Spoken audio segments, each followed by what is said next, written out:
నమస్తే అన్న, అందరికీ నమస్కారం. కువైట్లో గడిచిన 24 గంటల్లో ఏం జరిగిందని చెప్పేసి మినిస్ట్రీ ఆఫ్ ఇంటీరియర్ మీడియా సమావేశం నిర్వహించింది.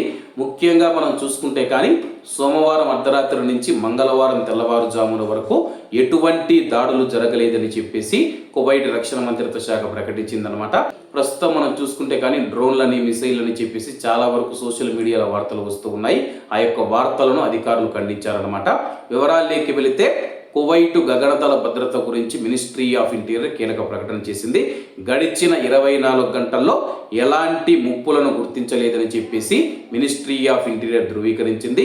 కువైట్ దేశం యొక్క గగనతలం సురక్షితంగా ఉంది. అలాగే గడిచిన 24 గంటల్లో ఇరాను మిసైళ్లతో కానీ డ్రోన్లతో కానీ కువైట్ పైన దాడి చేయలేదని చెప్పేసి, అలాగే మినిస్ట్రీ ఆఫ్ ఇంటీరియర్ అధికార ప్రతినిధి నాసర్ భోస్లే గారు, బ్రిగేడియర్ జనరల్ నాసర్ భోస్లే గారు మీడియా సమావేశంలో మాట్లాడుతూ ప్రస్తుతం పరిస్థితి స్థిరంగా ఉందని ప్రజలకు భరోసా ఇచ్చారు. కువైట్ సాయుధ దళాలు ప్రాంతీయ పరిణామాలను ఎప్పటికప్పుడు నిశ్చితంగా పర్యవేక్షిస్తూ ఉన్నాయని ఆయన నొక్కి చెప్పారు. కువైట్ దేశ భద్రత స్థిరత్వాన్ని నిర్ధారించడానికి భద్రతా సైనికాధికారులు నిరంతరం సమన్వయంతో పూర్తి సన్నద్ధతతో పనిచేస్తూ ఉన్నారు.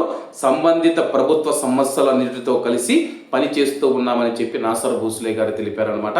ప్రస్తుతం మనం చూసుకుంటే మినిస్ట్రీ ఆఫ్ ఇంటీరియర్ కావచ్చు, ఇతర ప్రభుత్వ రంగాలు కావచ్చు, కువైట్ సైన్యం కావచ్చు, కువైట్ నేషనల్ గార్డు కావచ్చు, అందరం మేము కలిసికట్టుగా పనిచేస్తూ ఉన్నాము.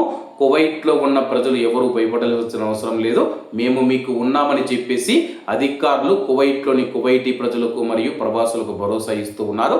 ఏది ఏమైనా సరే కానీ కువైట్ దేశం యొక్క గగనతలంలో 48 గంటల్లో, గడిచిన 48 గంటల్లో మనం చూసుకుంటే కానీ ఒక మిసైల్ కానీ లేకపోతే ఒక డ్రోన్ కానీ కువైట్లోకి ప్రవేశించలేదన్నమాట.